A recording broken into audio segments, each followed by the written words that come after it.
everybody, and welcome back to a brand new edition of KerVAM, a Doctor Who podcast where we're going back to what we normally do on this podcast. It's called KerVAM because it's all about Doctor Who DVD and Blu-ray releases. It's all about the special features, hence VAM is in the title of our podcast. It feels like it's been a while since we've done one of these, but of course, in the midst of, frankly, the build-up to Season 2 of Doctor Who, there was a release of The Savages, the animated The Savages, the 1966 story, a William Hartnell animation, which has been quite a rarity, frankly, in the world of Doctor Who recently. And it's something that we did, I must confess, neglect to talk about at the time as much as it was released. It just wasn't really on the radar with the build-up to Season 2 and everything that was going on there. But now we have an extended break of goodness knows how long until the next episode of Doctor Who. So it felt like a great opportunity to have what I think we might term a palate cleanser of a story by going into this after the Season 2 finale. So we're going to talk all about The Savages, the documentaries that are on the release as well as touching on Season 13 that's also been recently announced as the next collection Blu-ray. So Ryan and Bill are joining me today. We might hear a little bit from Charlie later on. But Bill, let's start with you. The Savages, it's a pretty... I feel like it's a story that not really anybody thinks about. Like, it's there. We're aware, we as nerdy fans are aware that it's a story. I mean, it doesn't exist. I was going to say it exists, but it doesn't. None of this story exists. It doesn't really have any notable, like, monster or any notable visual from it as a story. So, kind of, what's your previous kind of impressions of this story? Did you ever watch a recon or listen to it, or did you have any impression of it before you watched this animation? I think, to be honest with you, I think in terms of the reconstructions, I think it was one that I came to a lot later on than I did Mm. with some of the others. Because I feel like, as you say, it's just one that it's not a bad story, but it's just one that's overlooked so much. And there's like again, it's sometimes this is just the case where like you have these stories which exist and are not really kind of talked about as much. But that's because you've got them sandwiched between two stories that are talked about like a lot more, and the war machines and the gunfighters, for good or for bad, have Mm. been talked about a lot more than the Savages has, I think. Mm.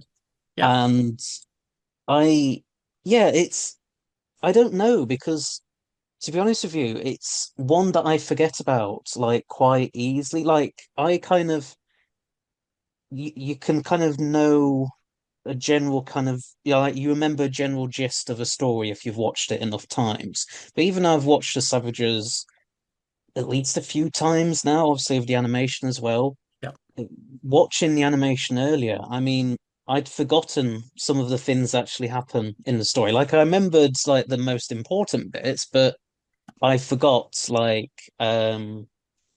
Stephen and Dodo like escaping from the guards, and I've forgotten kind of things. And even now, trying to think of it, it's a story that, as I say, is not bad. It's just for whatever reason, it's just got this effect of like Mm. you watch it and then not long afterwards you kind of forget about most of it. Like there's little things that stick in my mind. Obviously, probably the most notable thing is the fact that this is Stephen's last story, and this is also a story where we've got like yeah, however you, the elders leader. Oh, Jano, I'm Dano, pretty sure. that's it. Yeah, Yeah, I know. There's that's so it. many weird character names in this story. It's pretty hard to remember them all. I'm not going to lie. Um, yeah, I like the fact that he gets to impersonate the Doctor for a little while, and I quite like that and how that's done. Mm. But that's kind of it's like how Toby Haydock said at the beginning of the making of documentary, The Savages is just well, it's about savages, and Yeah. that's basically it. There's not really much to say. Like it's not a terrible story by any means. Like I think it's having watched this animation and kind of therefore re-experienced the story again recently. It's made me kind of realize, oh, actually, there is stuff that's going on that's trying to, I think, alludes to and everything in its themes. But again, it's just for whatever reason, it's just got this strange effect where us fans just more or less forget that it ever existed, quite frankly. And Yeah. it's not because it's bad, it's just I don't know, it just has that strange effect on people. Yeah, I guess it's just that combination of like the story. Obviously, the original episodes don't exist, so Mm. there's not been never been a visual reference for it apart from a few telesnaps here and there, and they're really poor quality, like very short film clips that someone I think in Australia recorded of it. That's kind of all you had. And again, like even all those photos and stuff that you have of it, obviously, firstly, it's in black and white, so it's naturally less sort of striking, I suppose. And you very much just have the visual of like a couple of these Savages characters. And I think there must be some. I think there's a picture of Jano's character and a few in there. But again, they're not particularly striking visuals. So I think that kind of makes it automatically more forgettable than, say, the War Machines that's got Wotan in it and the Post Office Tower and all that's very obvious. And everybody remembers, as you say, the vibe of the gunfighters and the singing in the OK Corral and all that kind of stuff. Like, it's kind of got something that you can kind of really go, oh, yeah, it's the one with that. Whereas this is, as you say, it's just the one with savages and elders, and they're trying to suck the life force out of the savages, and that's kind of the whole story. And I don't know, Ryan, where have you come from with this story? Where were you before this animation came out? Um, I listened to the audio because I had all Yeah. of the surviving audio. I never watched the recons. So it was only just audio, and I think kind of similar. I just kind of forgot about it really, and Mhm. I mean the only thing I knew about it was that it was Stephen's last story, and that's really Yeah. the memorable thing about it. And so yeah, it was just one that sort of.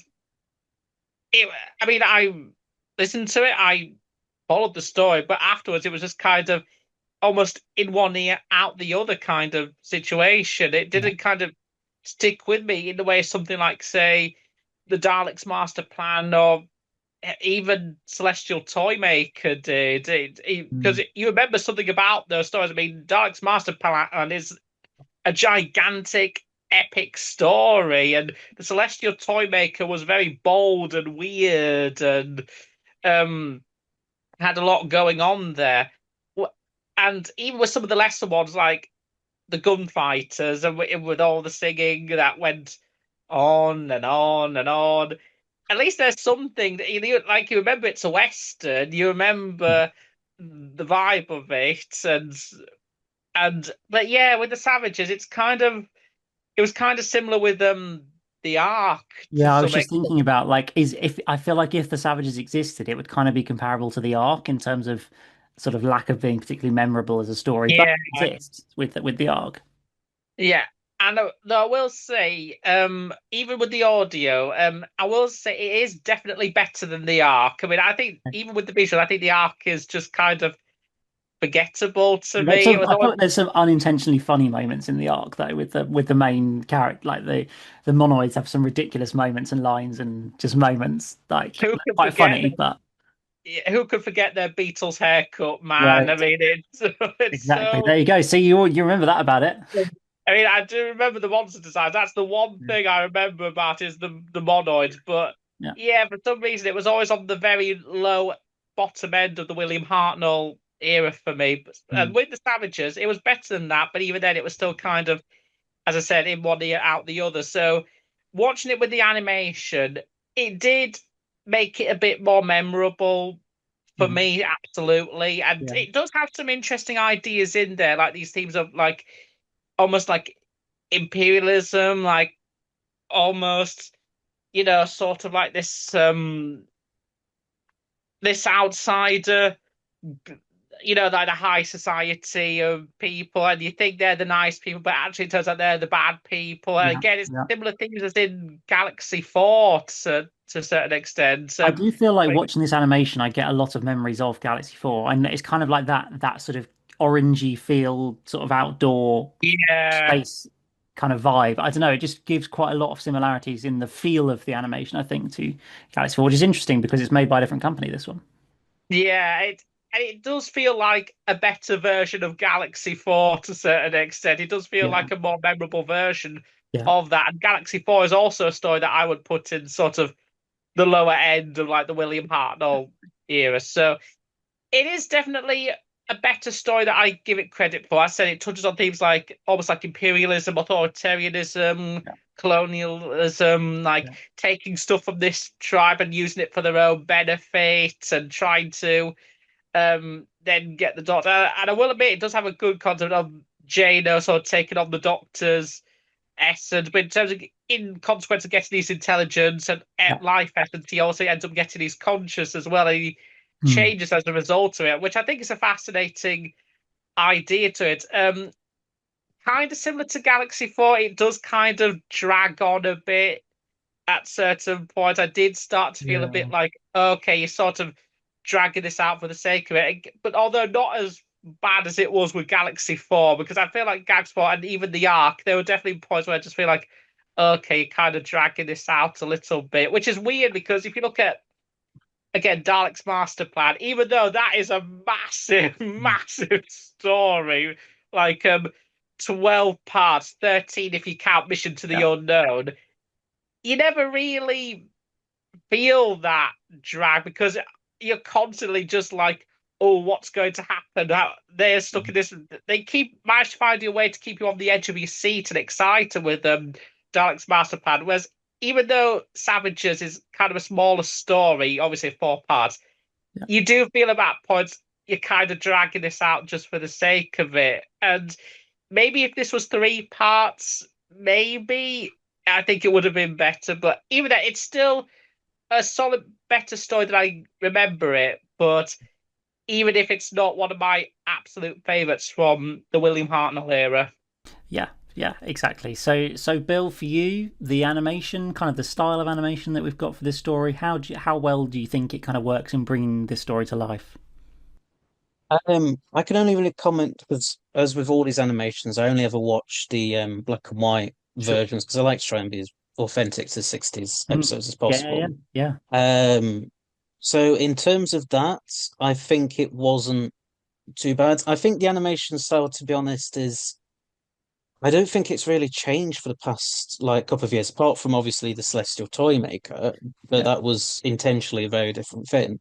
Mm. Um, and I kind of I understand why people are probably a bit disappointed with it and feel like, oh, maybe it should be trying to be a bit different. Maybe it should be trying to, kind of stand out more as an animation in itself. Yeah, I don't really mind this kind of style, and if they're gonna keep doing these with that kind of style now, then that's kind of fine. Like I feel like it was enough to just bring the story to life in obviously a kind of more visual form, yeah, but it didn't really need to. And I felt like it was fairly authentic as well for mhm, most part. I think there was the expanded sets and all that yeah, kind of stuff that we've kind of come to expect now of the animations.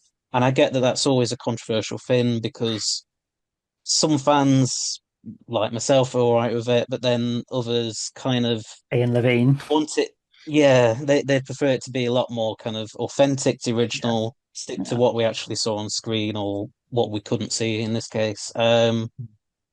It's yeah, but it's not really distracting here. Like I think in some of the other animations it was, but here I can't really think of many examples where I really noticed it apart from I think the bits of the city that Stephen and Dodo being shown, like being yeah. toured by those other characters at one point.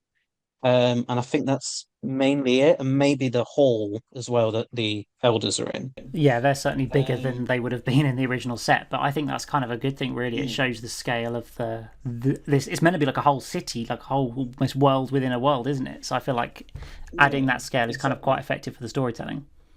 Yeah, I think that again, it's like what the production team probably would have wanted it to look like if they'd have had a really much bigger budget at the time. I think Mm. that's fine, and as I say, it doesn't really distract from it all that much. So it's not like a Fury from the Deep instance or anything like that, where it's like really distracting at times. So I think it's fine. If they're going to continue, as I say, if they're going to continue in this style, I am fairly happy with it. Although I hope that, because I don't think it's going to necessarily work with all of the remaining stories. I Mm. think there are some that probably lean more towards 3D kind of thing. I know the BBC have said they don't really want to do that anymore because they know that it's not gone down well, 3D animations. But Mm. I would be interested to see them trying to do it for. those stories that I feel like maybe like Master Plan, for example, or Massacre or anything like that, Yeah. maybe might need a bit more 3D Mm. stuff doing to it. But yeah, for the Savages, it was a perfectly serviceable animation. Yeah. It made the story come to life, and it just yeah, it just enhanced it. It didn't really like drastically enhance it as such, but it was a noticeable kind of like it's fine. Like I can now say I can watch the Savages. Yeah. Like obviously I'm more than happy to watch the reconstruction as well, but I can watch the animation as well, and Yeah. I'm completely fine with that really. So I think it's done a serviceable job. It probably could be a better animation style, but if this is just kind of going to be what the animations are like for the near future, then I don't think that's necessarily a bad thing. Yeah, yeah, absolutely. I tend to agree. I feel like with some, as you said, with some animations in the past, there's kind of been stuff to complain about, I suppose, with either them going very, very away from the original to the point where it doesn't, like the Celestial Toymaker, it made sense, but there's been other animations where I feel like it hasn't made sense to be so different. And I'm sure there was problems with really long arms and stuff. Was it in the Fury from the Deep or something like that? I'm sure that used to be an issue, but I feel like we've kind of moved on from those days. So that's good. I feel like if anything, maybe with this story they could have done a little bit more with like the city and showing off the size and the scale of that, because it was meant to be so kind of grand and vast compared to the outer world. And I felt like we didn't get very many kind of wider shots of the sort of the surface of the planet where all the savages were. It was very kind of quite close shots of a little area with a couple of rocks or something, and then very occasionally, like when they were up on that cliff bit where they all went up to us, and I can't remember what it was called, but where the savages used to sort of stay and the guards wouldn't go or something. That was quite a nice long shot, and I feel like they maybe should have done a little bit more of that during the animation. Was maybe something I would have liked. I don't know, Ryan. What did you feel like the animation was a success on this story in terms of enhancing it as much as you can with the savages? Um, as you've both been saying, it's perfectly serviceable, even if it didn't completely blow me away. I will say it is better. It doesn't feel come across as a bit rushed to me as something like, say, the Underwater Menace was at times, because I've noticed with that one that definitely felt rushed and could have definitely needed more time. Or Galaxy 4, especially, I feel like that needed a lot more work. And this does feel a bit better than that. But to repeat what your guys are saying, like it's some of the stuff that I feel like could have been planned better, whether it's certain expansive shots or how showing off the scale of the city more, or yeah, there's something about it where I'm happy they sort of wanted to create almost like a uniformity, like a Mm. consistency with some of these animations, and keeping it to the same style that they had since the Maquita and the Faceless Ones, keeping with that sort of style. And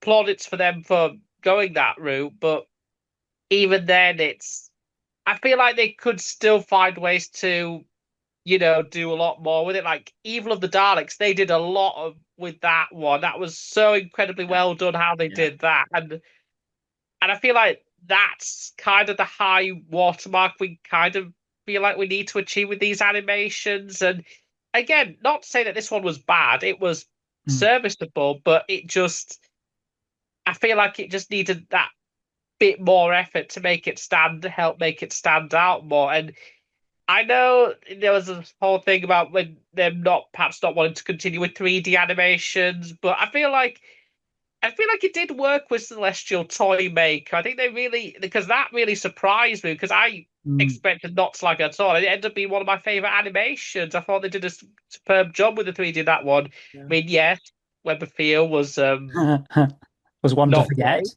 Yeah, Yeah, yeah. who could forget the Roblox Gmod esque animation on that? At least it's only one Who, episode, but yeah, but even then, who could forget what that was like?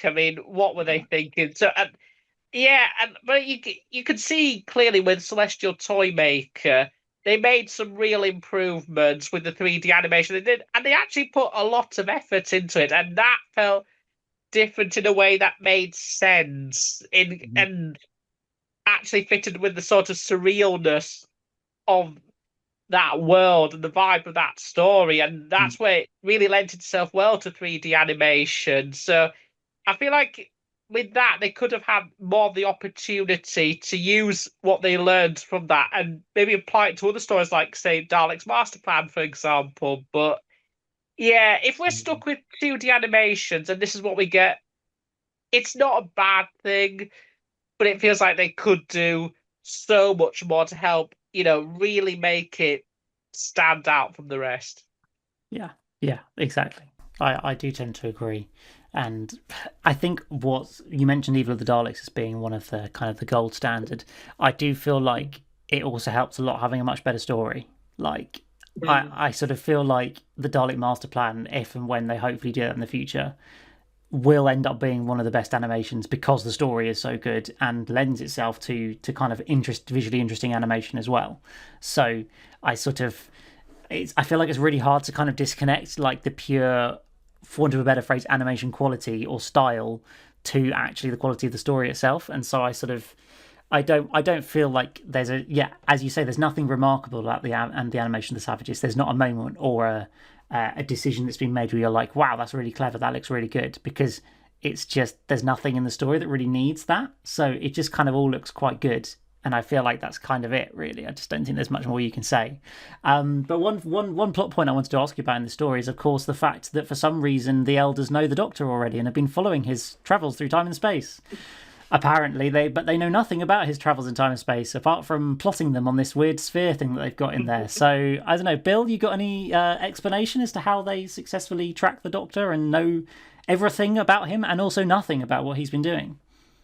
Yeah, it's funny you should bring this up because obviously in the making of, like, I Indeed. was watching that earlier and they bring that up as well.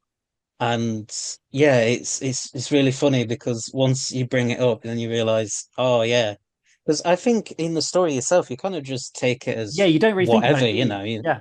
But then when it's actually pointed out to you, yeah, but how can they know about him? Because yes, they can track his movements. Okay, fine. I mean, not even Doctor himself at this point can, but somehow they're able to.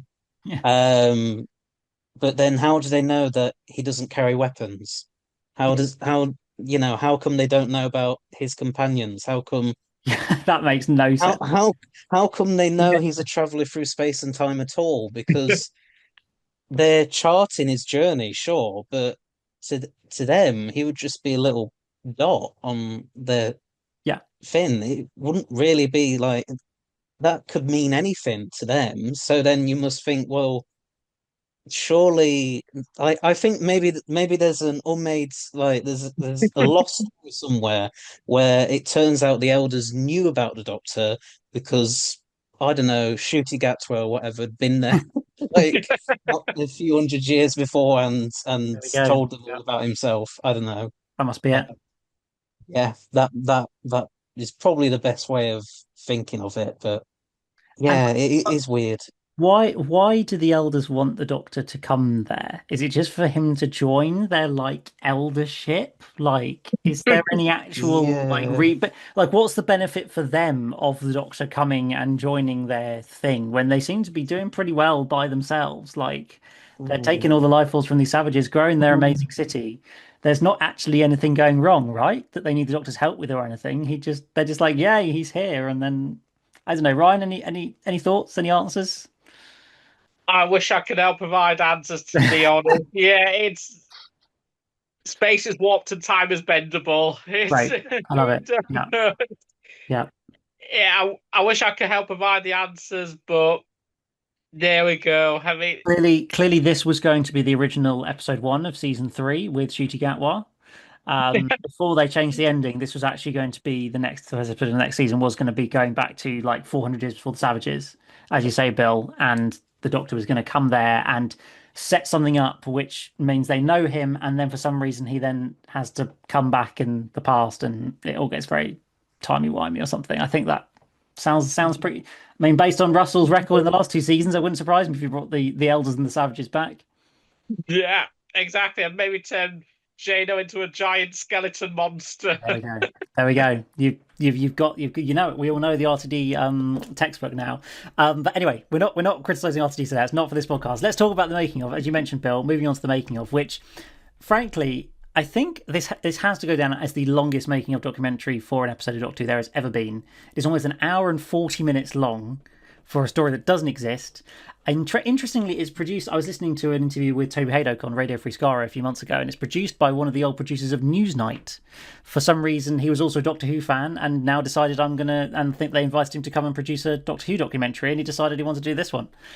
So that already sets it up to be something slightly different, because, like, as great as Chris Chapman, like, Moon Balloon films are, they're brilliant, but we kind of know what they're going to be like because he has a style of doing it, and they're great, and I want loads of them. But we kind of know what that's going to be. So actually, to have something just a little bit different, I suppose, is quite fun.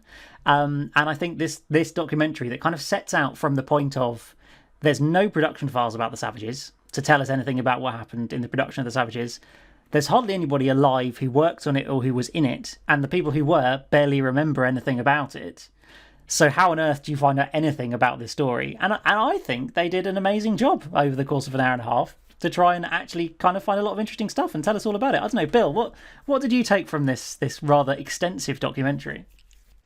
Yeah, I mean, I've not even finished all of it. Yeah, it's that long. So, It is, absolutely. um, I think like it's pretty good. It's just the problem with it is as you say, I think it's its length and the fact that they literally go right from the start. Oh, there's not much paperwork for this one, so it seems to me like they've kind of thrown every single bit of trivia they can find about, like even vaguely connected to the story, and thrown Yes. it all into one documentary. And some of it's interesting, some of it's quite good, but then I you know, like earlier on, I was just like watching it every now and then, and just like it was literally just, oh, this actor appeared in this, this did that beforehand, and Yeah, the I year's felt when they started 1966, when and they started going into, oh, this show also aired during the week that the Savages aired. I was like, okay, we're getting a little bit tenuous with BBC the. idents. Yeah, I know that. I mean, you can see like it's the sort of stuff that Toby Haydock would make. Like I know he has a podcast basically doing Doctor Who trivia stuff. So like, Mm. I totally get it. But yes, I do agree. There's some moments where you're kind of like, did they really? They could have just cut 10 minutes out of this documentary and it would have been fine, like for it. Yeah, But I think it needed a little bit of editing down, a little bit of slimming, but honestly, yeah, I mean, it's fine because like at least there's still enough stuff there that is kind of like interesting enough that kind of, and also the fact that they address the facts that pretty much, as you say, everyone that worked on it forgot they ever existed. And I love the yeah. moment where they interview one of the actors and he's like, "Oh, I don't remember this at all." I know he's watching the clip of himself and he's like, I don't have any recollection of this. Or the guy who was like a guard or something in one scene, and he's doesn't even he has like one line or something I think, and he probably was there one day to film it 60 years ago, and they're asking him questions about it. So obviously he's not going to know it, have anything to say. Like, what do you say? I can't think of something about a work, a day of work 5 years ago, let alone 60 years ago. So it is quite entertaining watching that happen. Though, Ryan, I did feel like one of the kind of really nice moments of this story was, or of this documentary, was when we saw Patrick Godfrey, who played Tor in this story, where we saw that him and his wife had been in this documentary that they were filming at the time of that flat that they were in. They've been redoing it.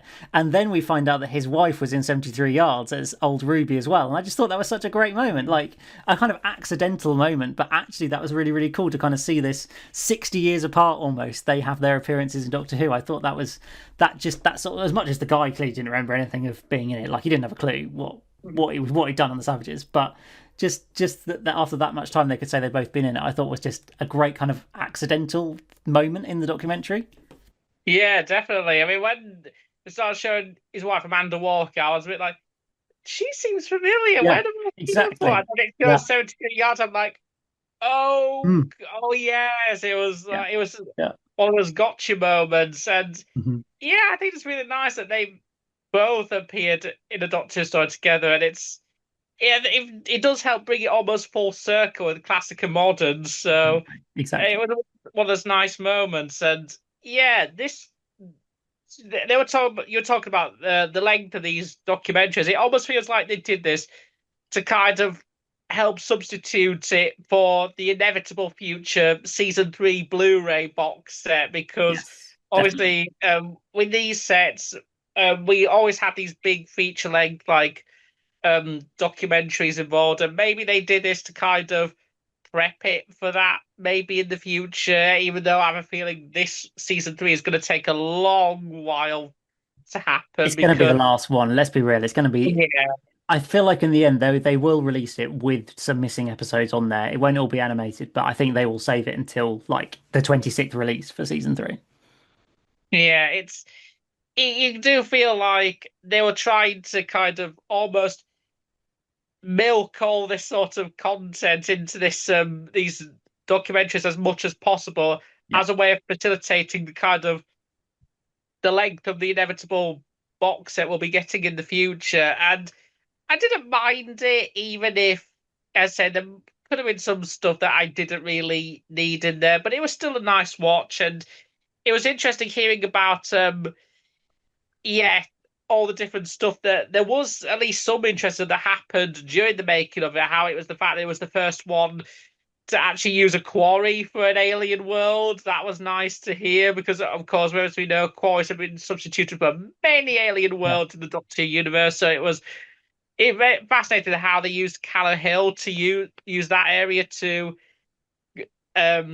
facilitate the first quarry alien planet we've ever Yeah. had, and Yeah. how one of those first stories to kind of experiment with using sort of location filming with Mm. this, and also other stories like, say, I think they were kind of what was it? I think they were also using it for some others, so like the war machines and the smugglers, but trying to Yeah. utilize as much of the Yeah. locations as possible. But I think once they realized how just too much of it was. By Yeah. the time we got stuff like the 10th planet and Power of the Daleks, they started to kind of scale it back down to more studio filming, which I can understand why, even though I do feel like at times it does kind of benefit from sort of that location film. I think having sort of a marriage of the two does go a long way to kind of help enhance the story. And we do see how that was later used in something like the end of the Patrick Troughton era and Mm. going into stuff like the John Pertwee era,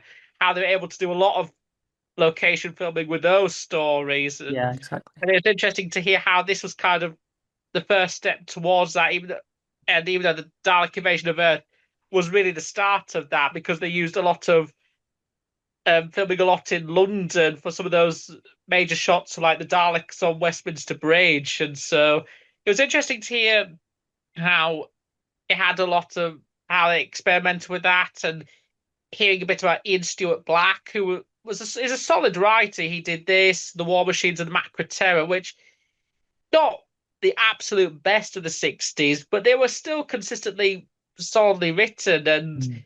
and it was great to hear how he had such a good time on the show and that he wish he could have continued, but because of different changes in management, that he just wasn't asked. And so and it was kind of a shame because I feel like, maybe he could have continued and become another Robert Holmes for all we know. Who Yeah. knows at Yeah. this stage? And it was also interesting hearing how at the end of this season when the new team of Innes Lloyd, Jerry Davis, and Kit Pedler came along um, after John Wiles and Donald Tosh. Yeah. They wanted to have new companions for some reason. They just didn't. They felt Stephen and Dodo ran their course, and so they just let them go and felt like Mm. they should be a new companion for every year. And so Ben and Polly for this season, Victoria, and so forth. And yet with Jamie, they wanted him to stay on through the entirety of Troughton's run. And so Hmm. it was interesting hearing Peter Ferris how he said he was felt so fed up, disappointed, and angry as a result of this. Yeah. And Yeah. I didn't it kind realize of quite how kind of frustrated he was when he was got rid of Doctor. I didn't realize how kind of rough that situation was and how he kind of hated the show for a while, really, after he left. yeah, and how he said that with the exception of the finished products, he hadn't had any love of anything behind that because of how sort of he felt like an afterthought, and it wasn't until the making of this story that he was actually told, and he was like he wasn't even consulted beforehand about it. Same with Jackie Lane as well, and Mm. it just yeah, it just feels he kind of got the rough end of the deal a little bit, Peter Purves, because while he was definitely there to be a sort of replacement for Ian, absolutely, I do feel like they could have done a lot more with him because I feel like he had a lot of potential. He had a good vibe with Hartnell's Doctor, and yet for some reason they didn't want to sort of continue with that. I mean, yes, Dodo was whatever. I do think she was one of the most pointless companions in the show's history, and I could understand wanting to Mm. let her go. But I feel like Stephen, there was definitely something there to him, Mm. how this sort of dynamic evolved, and while they did work well together, there were times where you could tell that the Doctor and Companion had tension between them. And you look at the Massacre of St. Bartholomew's Eve or what they go through the Daleks' master plan, there was definitely something there, and I felt like they could have explored more with that. But yeah, for some reason they just didn't want to, and it does feel a shame. And I could definitely do feel Purvis's frustration with that, and even that his agents abandoned him after this because he didn't get any work for like 18 months, and it wasn't until he got rid of the Trilogic game prop that he was suddenly got a call saying they wanted him to be a presenter for Blue Peter. So at least it did work out well for him Yeah, in the end. yeah, exactly. It's a shame that he had to wait 18 months Yeah, and for that. you could tell from the way he sort of went, oh, and then old Fraser Hines got in and he was there for years or something. You could tell he was a little bit frustrated with the way that had worked out. Like, Mm. actually, the idea of being on Doctor Who for a really long time was something he really wanted to do. He wasn't just like there for a year and then wanted to leave. So I think it is, as you say, Ryan, it's really good that it worked out in terms of getting Blue Peter and having quite a successful career in that side of things, because I feel like that's not always been the case for sort of classic Doctor Who companion actors and whatever. It hasn't always gone on to big things after Doctor Who, as good as they may have been in the show. So yeah, as you say, I don't know. I don't. I feel like because it's an era of the show where there's a lot of stories missing. So there's not as many documentaries about episodes that were made around that time, especially like Peter Purvis's stories. There's so many that are missing. Actually, you don't actually hear that many sort of interviews with him talking about that era of the show unless you really sort of seek him out. So it's just quite fresh to hear some of his recollections of that and his feelings about it, as you say, that were not exactly positive about the making of the show. And I thought it was also quite interesting to hear about the story originally being called The White Savages was quite interesting. Yeah. And just all that stuff about whether the elders were essentially blacked up and trying to make that kind of black versus white and sort of subverting that by having the sort of elders being the baddies, and just as you mentioned earlier, some of the undertones there that were maybe not as actively in the story but were just sitting underneath was something explored in this documentary that I found really quite interesting as well. Yeah, just that there is quite a lot of thoughts and ideas that have gone into this story, even if some of it doesn't always come out in the script. Like, it's almost like they've had to kind of tone it down a little bit, I suppose, in terms of being more of a social commentary at the time or whatever. But it's quite interesting that they explore that throughout this documentary as well. Yeah, definitely. It does. It definitely feel like they, in the expense of wanting to turn it down, it felt like Innes Lloyd and Jerry Davis wanted to kind of make it approach it more in terms of instead of the things, they wanted to make it more scientific. They decided they wanted to embrace the science fiction Mm. aspect of it by adding more science into it. I mean, you look at the next story, the War Machines, they definitely go far in that direction with Wotan and, like almost like AI sort of, and, with machines and computers, and they go so far in that. And then, of course, we have the Cybermen that are Mhm. half man, half machine. So you could definitely tell this was definitely getting to the point where they wanted to tone down on something like society and themes and also historicals. They wanted to drop the historicals and delve more into making it more adventurous. And then so they I think they explained in the Innes Lloyd documentary that how they wanted to make it um less with historicals and maybe less with time travel and wanted to make it more sci-fi, make it more adventurous, and Yeah. I can definitely understand that. And it led to some great stories in the Patrick Mm. Troughton era, some really good stories. And But even if it did kind of, as a result, we kind of lost a little bit of that variety as a result. Yeah, it's true. I mean, I think that the kind of, I suppose, pure historical stories were never my favourites anyway. I know they didn't do very well with the audiences, is always the classic line, but just personally, I don't particularly think they're that entertaining and enjoyable, so I kind of don't mind that there's not that many of them. I think maybe they went too far away from doing anything that's kind of historical. I know there's like the Highlanders in there, but there's not a lot in terms of stuff set in the past in this era, which, yeah, maybe it would have been nice to see more of, but I think in general, the kind of more sciencey vibe, I think, is I personally quite enjoy. I think it's quite good. I don't know, Bill, was there anything else that you noted, sort of particularly during this documentary? Um, no, I can't think of much else to be honest, because yeah, it covers the making of just covers pretty much everything that you can possibly think of for this story. Like them, I mean, it was quite interesting to hear about how Kit Pedler was not their first choice for the sort of scientific advisor Yes. role they were thinking of. That was quite interesting because that was kind of something that I didn't know anything about before. I didn't know there'd been people asked beforehand. I didn't know Patrick Moore was one of them. I know. I Um, know, right? it was it's quite strange, really. Yeah.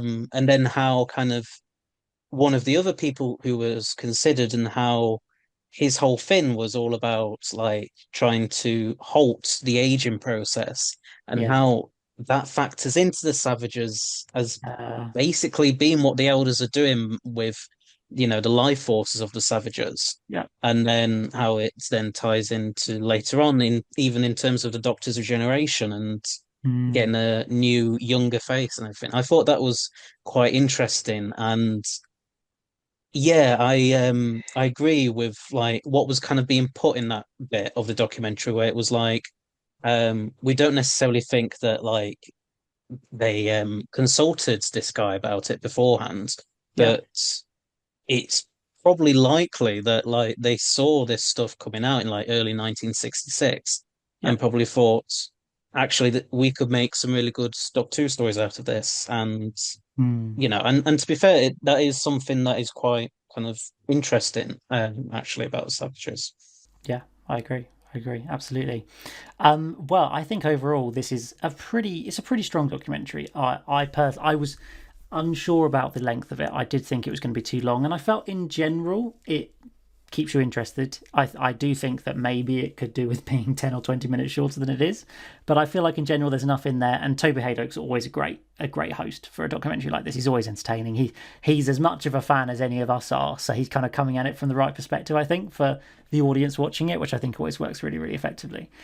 So I enjoyed that aspect of it, and certainly told a lot of the story that we didn't know about this story, and frankly some of the stories surrounding this one and the general era and the TV at the time and everything. There was so much in there. So overall, I was pretty pleased with this one. But the other documentary, the major one, just to quickly cover off because I know Bill, you haven't seen this. So Brian, I'll just get your gauge on this. Was the Innes Lloyd documentary, another hour and a half of this. So it's going full on, like over 3 hours worth of two documentaries on this box set or this Blu-ray release. And this one, it's worth saying that if you haven't seen this, it has only about 20 minutes of this is actually about Doctor Who. There's over an hour of it because this very much is the story of Innes Lloyd's professional life. I think I would describe this as. It's not particularly about his personal life or anything like that. I think, frankly, there's not that much to say. In a nice way, there's not much to say. He was an all right guy. He got married. He lived quite a long time, and then he died at a normal age. Like there wasn't that much to say on his personal life, but he'd worked on a ridiculous amount of TV through the 50s, 60s, 70s, 80s, that it's kind of a let's rely on the archive, let's bring out loads and loads of footage, let's meet a few people that he worked with, like Alan Bennett, and the various people that he worked with the 30-minute theatre and the various stuff he did there as well. So it was one of those documentaries where I'm like, I can appreciate what this is doing, and I can appreciate this guy did a lot of great work. But actually, I just don't know that much about who a lot of these people are and a lot of these TV shows were because I wasn't around in that time. Like, I'm not up to speed on 60s, 70s, 80s television more generally and who was famous and what was a big deal back then. And this does, to some extent, kind of educate you, I suppose. But I don't know, Ryan, how did you enjoy or not this documentary?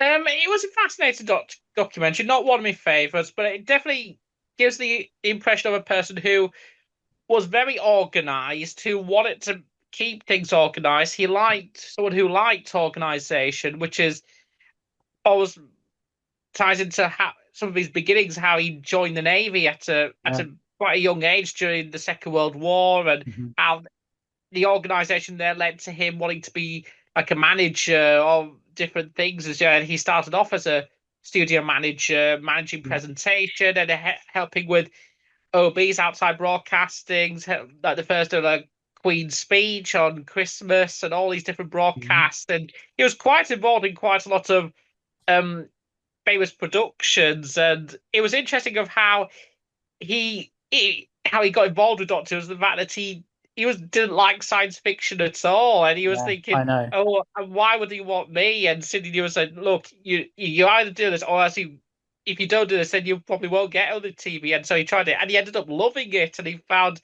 a lot of potential in it. And Mm. so it was interesting how, even though he doesn't like science fiction, he just gets Doctor Who. Like he seemed like he really understood it and wanted to really go at it with force, and which is, I mean, I think he started off his run with the Celestial Toy Maker, which, hey, it's not a bad one to start off with, and it just goes to show how he kind of understood the show and how he sort of clicked with everyone, even to some extent William Hartnell, even though he wasn't around with Hartnell that long, and even though Hartnell had a poor relationship with John Wiles and Donald Sosh, he somehow managed to make things work with Innisley managed to make things work with Hartnell for a bit, even though Hartnell's time was nearing its end, and Yeah. he was sort of helped oversee like the early Patrick Troughton era. He convinced Fraser Hines to stay on and be a full-time companion for Jamie, and so we have that to thank him for giving us one of the best Doctor companion dynamics ever, quite frankly. And yeah, it was interesting. So, and hearing amusing stuff about how they sort of had these little custom Doctor Who ties with like golden TARDIS on it. These are Yeah, almost like yeah, yeah. a little private gang between them, which I really do admire. Which I admire really a lot, and I have to say, I wish I could get one of those ties because they do look pretty cool. I have to say, so I know, it absolutely. and yeah, and you can I think you could tell that a lot of people wanted him to stay on as producer, and they were kind of surprised that he only did it for 2 years because he felt if he did it more than that, it could risk becoming stale for him. And so, which I do understand perfectly. And it was interesting that he did 30-minute theatre because that was also a show that ended up being one of the many casualties of getting wiped from the BBC archives. It Yeah, was one no, of those, most all of the 120 episodes were gone, weren't they? There's like yeah, 50, nearly all of 120 it was episodes. Yeah, gone.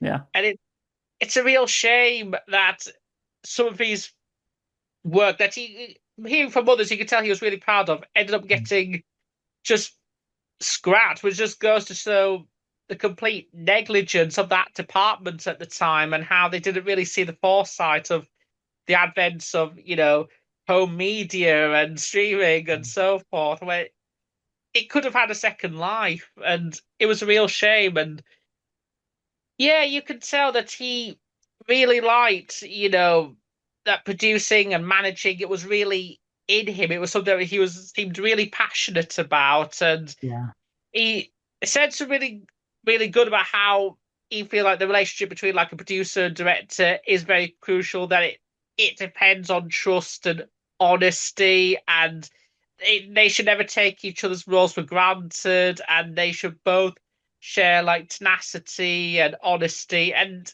that was really interesting to hear how there was so much collaboration and how they had this. He wanted to have like an organized group that was focused on the task at hand. And I know they say we should be back to modern Doctor Who, but I feel like this sort of organized, brain trust team, I feel like it's something that sort of kind of what Doctor Who needs, like a collection, like a yeah, selection of writers, a selection of directors, yeah, and like one or two producers together, um, as this core brain trust, working out this is what Doctor Who perhaps should be, and organise a structural plan. And because I feel like some of that planning that they did back then, I feel like could be really beneficial for Doctor Who's future.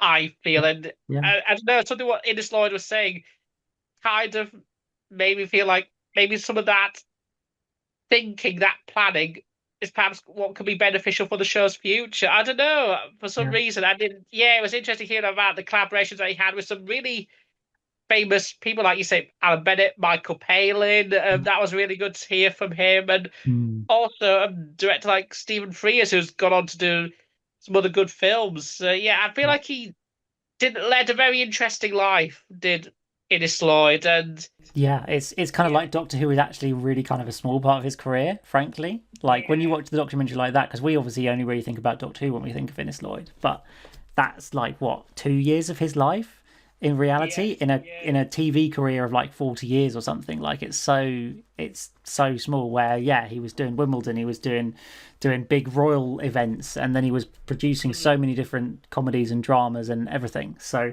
it's just it's quite interesting to see that and see all these different archive clips from different shows through the decades that he was involved with, and some famous figures as well, as you say, Ryan. Yeah, definitely. It was, even though one could make the argument that maybe they went on a bit too long and it's only like 15, 20 minutes, it did nonetheless prove to be somewhat fascinating documentary about someone who was really passionate about being a producer, managing presentations and so forth. And so it is definitely, and he was practically the producer that helped oversee the transition from one doctor to another. He was the first one. So I think kind of without him and Sidney Newman and Jerry Davis at the helm, we probably wouldn't have gotten this transition and see Doctor Who continue on for many more seasons after that. That's it. Yeah, he oversaw a critically important part of the history of Doctor Who. As much as we say it was a small part of his career, but for Doctor Who it's massive, because if Patrick Troughton hadn't been a success and the whole regeneration idea didn't work, then the show was done. That would have been it straight away. And we definitely would not have a podcast about it if it had ended in 1966. Like, no chance. So you have to say thank you to him for that, really, and really appreciate that. And I think, as you say, Ryan, he's was a very organised guy. He had a long career in television, very kind of respected. I thought it was interesting how the kind of style of the documentary.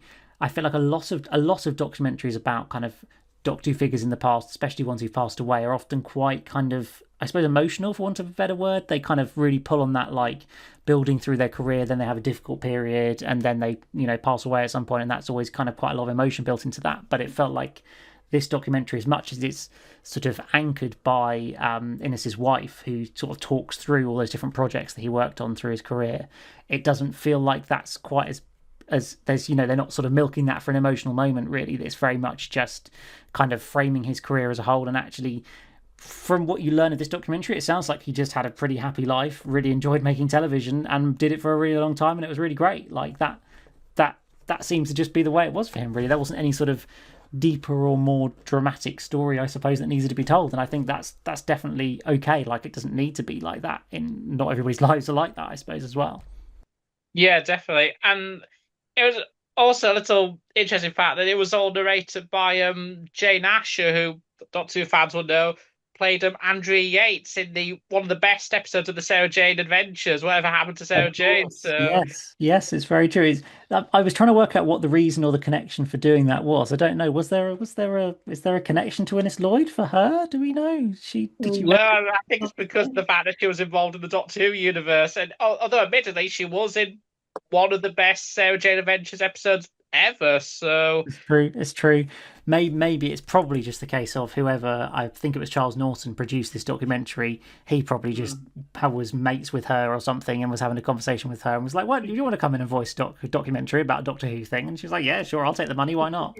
And came in and did it. And then, as you say, we as fans spot things like that. So yeah, I feel like the Innes Lloyd documentary is worth a watch. You've got to go in knowing that it's the majority of it's not about Doctor Who. Like, it is mostly a story about the very many other things that Innes Lloyd did in his career, because he did so much. But if you're a fan of especially of TV archive clips from TV shows from the 70s and 60s, 70s and 80s, there is a lot and a lot of different shows covered because he worked on so much stuff. So I thought all of that was really quite interesting as well. But I feel like that's all there is really to say about the Savages release. There's a couple of other very small features on the Savages Blu-ray. There's a little 20-minute training BBC training video from the 1960s, which I chucked it on in the background while I was doing something else, and it's basically like was it Sean Sutton, head of serials or whatever his name is, who was basically doing a director's course, like training video for BBC directors for about 20 minutes, where he explains all these different diagrams they use and the cameras they use and how they film. I don't know, Bill, have you seen any of this? I don't know if either of you seen any of this. It was quite it's very different. It's not what you're used to watching, because obviously it's not meant to be watched by like a public audience. It's literally meant just for people training to be BBC directors and explaining how you use a camera on location, how you use a camera in the studio, and obviously this is all in 1968, I think it is. So if you want to see that is also on there. There's a couple of little features about the how the animation was like sort of still images of the animation and some narration from a couple of the animators just discussing that. And I think that's pretty much it, apart from the very, very short surviving clips that aren't very good quality at all, albeit they do include a bit of Stephen's last scene, so that's kind of significant that that's on there. But yeah, I feel like overall the Savages release is a pretty good one. There's 2 really big documentaries on there as well as an animated story, so it means that when it comes to, as we've said, a season 3 Blu-ray, like, I don't think you need to do anything with the story. I feel like we've done everything now, like, unless miraculously the story turns up, that you just chuck this on a disc and that's it sorted for the Blu-ray, which is probably kind of the idea now with any of these animated releases, is almost making that release be able to go straight on the Blu-ray in the future, because to save money, because there'll be a lot that needs to be done to be able to get a season 3 box set out there. So that brings us to the end of that section. Just quickly, the last 10 minutes before we finish up, I just wanted to mention season 13, which excitingly has been announced as the next collection Blu-ray box set. I don't think we've got a release date yet, but I would assume somewhere in the autumn this year it's most likely to be coming out. And I must confess, as much as we knew that there's 5 colour seasons left, so it was going to be one of these, I was slightly surprised they didn't leave season 13 to the end of the coloured ones. I thought they'd go for season 16 if they were going to go for another Tom one. And then we've obviously got season 11 and season 21, and I think that's it for colour Doctor Who. I don't think there's 21. Yeah, so you've just got 16, 11 and 21 to go. But season 13, Ryan, it's a classic. There's a lot of good stuff in there. I mean, let's just have a quick look at, hang on, I've got it written down here, the some of the key new documentaries. We've got a big new documentary on Ian Marter, which I think is great, because I feel like, because he died 3 years after he left Doctor Who or something, there's so little kind of focus on him, because he obviously hasn't been around for such a long time. So I'm really interested to hear what's going to be talked about with him. Then I think there's some Philip Hinchcliffe meeting people on location at different locations on season 13, which is always quite fun stuff. Tom Talks, which we always know is going to be fun, because Tom Baker's just Tom Baker. Everybody's favourite feature, the Doctor Escape Room, is going to be on this box set, so let's get hyped, everybody. We can't wait. And there's an In Conversation with Graham Harper, which I think is going to be very interesting, because of course he's directed classic and new Doctor Who. So Ryan, season 13, are you excited? Absolutely. One of my personal favourite seasons. I mean, I've said this on the show many times. That golden age of Doctor Who from season 12 to season 14, still one of my personal favourite eras of the show ever. It's right up there. So having the chance to finally complete that era with the season 13 box set, now I can have all 3 seasons. It's absolutely fantastic. As I don't think there's a really bad story in the bunch with this. So I think they're all fairly solid. Even with the weakest one being Android Invasion, that's still an okay story. It's not really that bad. I think it's, as I said, such a consistently entertaining season with a lot of really good, strong high points. There's some of the absolute best of the Tom Baker era with stuff like Tale of the Zygons, obviously Pyramids of Mars, Reign of Morbius, and Seeds of Doom. Just some absolute classic stuff in there. So obviously, I pre-ordered it the second this was announced. Obviously, it's so amazing that we're this close to completing the Tom Baker era. I know, one more box set. Yeah, season 16, the Key to Time season. So which is not a bad one to end on. I mean, Yeah, I think it's mostly a solid season. I mean, yeah, let the last two stories we can forget about them, but it was yeah, mostly entertaining, and so I'm really happy that these are the last two Tom sets that we'll be getting. yeah. And in terms of documentaries, I'm really excited about the Ian Marter documentary because I feel like he was very underappreciated during the time he was in. I feel like he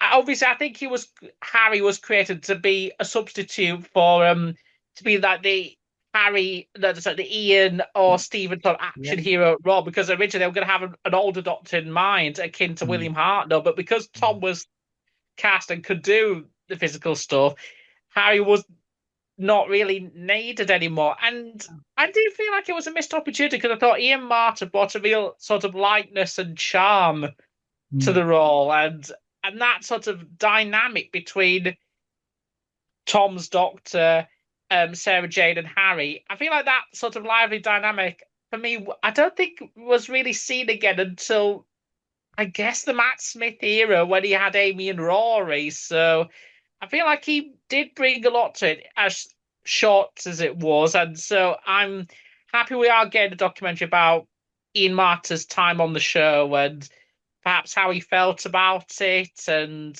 the circumstances surrounding his death. Because I think he passed away. I think it was complications with diabetes, which is how he passed away, and he was quite a young age as well. And so I'm really curious to know, exploring sort of his life and just sort of again how he felt. And I think he also wrote some of the novelizations as well, some of the Target novelizations. He adapted some of them as well. So I'm hoping we get some explanations on that as well. I'm exploring writing and that looking forward to. I'm also looking forward to the Graham Harper conversation because he directed some fantastic Doctors, whether it's Case of Androzani or even some of the modern stuff with Stolen Earth and Journey's End. Absolutely Mm. fantastic stuff. And again, I think that one will be definitely one of the most fascinating ones to see how he views both classic and modern Who and Yeah. sort of his approach to directing. And I think it's those two documentaries are the ones I'm more fascinated in the most. But otherwise, I think this is definitely going to be a fantastic season Yeah. to experience. Well, for me to re-experience all over again. And as I said, we haven't got that many colour seasons left. We got season 11, 16, 21, and even the wilderness years. We still got that because no doubt they're planning a wilderness years in the future. Yeah, there's got to be something coming there. I think it'll just be interesting to see whether they release the Wilderness years before the rest of the black and white years or not. That will be Mm. probably in what, 2 years' time? It'll probably take them 18 months, maybe 2 years to release these last three normal color ones. So then in 2 years' time, we can sit having a conversation about will it be the Wilderness years or black and white next? Yeah, But we'll I see. will say it's definitely going to be interesting because I think that what material they'll have there. I mean, obviously there'll be the Paul McGann one and the documentary of more than 30 years in the TARDIS, but it's interesting. Yeah, Will they include Dimensions in Time in there? Could they include Curse of Fatal Death? It'll be very interesting to see what they pull with that one. But I know it's going to have one of the best features because with these Matthew Sweeting conversations, no doubt they're going to do a big one for Paul McGann. So absolutely. it's that one's going to be amazing when they get Paul Yeah, McGann in the studio. I know that's going to be one to watch out for. So yeah, it definitely. does have me interested for that. Yeah, I'm sure we'll do a podcast in the future. We'll have to do our wish list for the Wilderness Years box set on a podcast in the future and Mm. break it all down and see what we can come up with. So Bill, season 13, are you excited for this new release coming up? Yeah, very much so. Like as Ryan says, it's like one of the greatest eras of Doctor Who's kind of history, the Philip Hinchcliffe era. So it's great that that is pretty much all kind of going to be complete for this collection now, and Yeah. that's as you say, it's like really close to the end of um Tom and his sets and everything for this collection as well. And yeah, I can't really kind of say anything other than like the ones I'm most looking forward to in terms of documentaries are literally the same as Ryan's, Yeah. Ian Marter and the Graham Harper in conversation as well. I'm particularly interested in the Ian Marter one because as you say, he's someone who was obviously like involved with the show for a little while after he left, but then I think he passed away probably about 10, 11 years after he'd left the show. And I think it's quite a shame because, and obviously, as you say, he died so young. And I feel like, if he'd have been well enough to have continued for a bit longer, then, Harry's kind of impact and legacy could have been quite more sizable, I suppose, because Harry is a really good character. It's just that, like, he was a victim of circumstance because, yeah, the Fourth Doctor was originally going to be a much older man, like Graham Crowden or someone like that, and then they didn't end up needing Harry at all for that because they got Tom Baker in, who was much younger than John Pertwee, and um, so then Harry just became kind of redundant. But I wish they'd have just kept him on, maybe just for a few more stories anyway, just so then because I feel like that dynamic he had with Thor and Sarah was really good. I wouldn't want it to have been like he and Sarah both leave in the Hand of Fear, for example. Like, I would have still wanted there to have been some time with just Thor and Sarah, but it's still, I think there was a lot of potential with Harry that sadly just wasn't fully realized at the time. So yeah, it'll be interesting to hopefully find out more about what he thought of Doctor Who. Like, presumably he must have had a like positive experience working on it because Yeah. he would try to make a film version of it, obviously with Scratchman, with Tom Baker. Yeah. He tried all these Target novelizations as well, even stories that he never even appeared in. He was somehow happy to novelize those ones as well. Yeah, it'll just be really interesting to find out about this figure in Doctor Who's history that, again, we don't know much about. And hopefully, once we've all watched that documentary, we'll go away thinking, even if it's not like a emotional one, even if it's literally just like letting his life or his career just speak for itself kind of thing.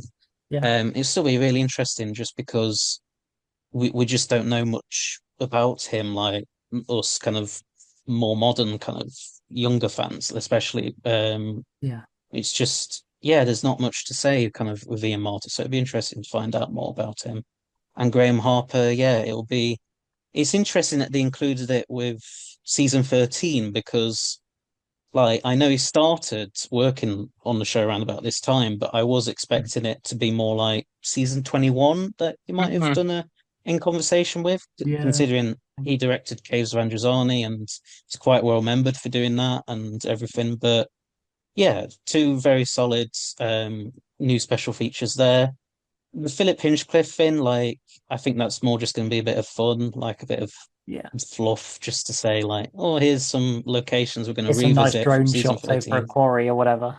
Yeah, exactly. And um but I think he gets to reunite with Gabriel Wolf at one Oh, point, yeah. who obviously voiced Sutek, and yeah, so that'd be quite nice to see. But yeah, I'm just looking forward to it. It's not one of the ones that I thought they were going to do next. I would have thought Mm. they would have, because I'm pretty sure the rumors for quite a while were it was going to be season 21 or season 16 next, and now it's season 13. So Yeah. be interesting to see, like, is season 21 now going to come after that, or what's going to kind of happen next? And Yeah. as you both kind of said, the color seasons, there's not many left of them now, so we really are going to have to start thinking about when are we going to get finally a Patrick Troughton box set because he's the only Doctor that has not Yeah. been touched by the collection range yet. Come on, Um, guys. yeah, it'd be interesting to see and how that all ties in with the animations as well, and Yeah. yeah, just be really interesting. Yeah, it is. It is. It's all very interesting because I'm sure that like the producers of the Blu-ray range said many years ago. They were like, we're not holding back the black and white seasons waiting for the animations to be released. Like, we're just taking it as we go, and it's fine. But I don't really feel like you can say anything other than they've been intentionally holding back the seasons to wait for animations to be completed. Like, I get releasing season 2 because you really did just have 2 episodes of the Crusades, and I feel like at least at the time it felt like they were never going to get animated, so there was no point in waiting. But apart from that, they've just kept waiting. So I think that is definitely what's been going on. And as there's not many colour seasons left, so I would say it's almost certainly either season 11 or season 21 next, because they're not going to release 2 toms in a row. So that only leaves 2 other seasons that it can be, really. So I kind of like, I'm pretty neutral on both. Like, they're both all right seasons, so I feel like I'm happy with either. And then I guess most likely is you then would have 11, then 21, then 16 to be the last of the colour seasons. So because you wouldn't want to have the toms too close together. So yeah, it's really kind of, I remember the heady days where there was like 20 box sets left to be released and we just didn't have a clue. Well, they always seem to leak what one they were going to be, but otherwise you wouldn't have a clue what it was going to be because there were so many to go. And now, you know, we're nearly, at least with the colour ones, we're nearly there. Like, this is what, release number 17, is it? Because we've got 5 seasons left of black and white and then 3 of colour, so that's 8 seasons. So that means this must be number 18, 17 or 18, which is a lot. Like, it's crazy how far we've come with this. Is really, really exciting. So, of course, when this Blu-ray is released, we will be diving into all those special features. I will even watch the Doctor Escape Room just to be able to tell you all that it's not any better than any of the other ones, because they were all filmed at the same time, so obviously they're all going to be exactly the same and not very good. But I will do that for you, as well as, of course, talk about all the better features. I feel like, mark your cards now, we're all going to say that the Ian Miles documentary is the best thing on this box set. I just got a feeling like it feels like that's the way it's going to go. But I am very excited to see that. So yeah, we will, whenever that comes out, we will be back to discuss that. We will be back to discuss something else. I don't actually know exactly what the plan is for the next episode currently. We need to work it out, but there will be lots of future podcasts. We will, of course, be talking about The War Between the Land and the Sea when it comes out, which might well be in the autumn. Depending on the release schedule, we will maybe do like weekly episodes of it, depending on if they release the show weekly, or if they don't, then that might become difficult. We'll have to work on that one. But we will, of course, be covering the show in depth, because it's the only Doctor Who thing that's new that we're going to have to talk about for a very, very long time. But I hope you've enjoyed our discussion on the Savages and season 13, and of course we'll be delving into more and more Classic Who, because it's always fun, it's always exciting to talk about Classic Who. It's a great era of the show, there's loads of it, so we'll definitely be delving back into lots of that. But for now, from me, from Ryan and from Bill, it is goodbye.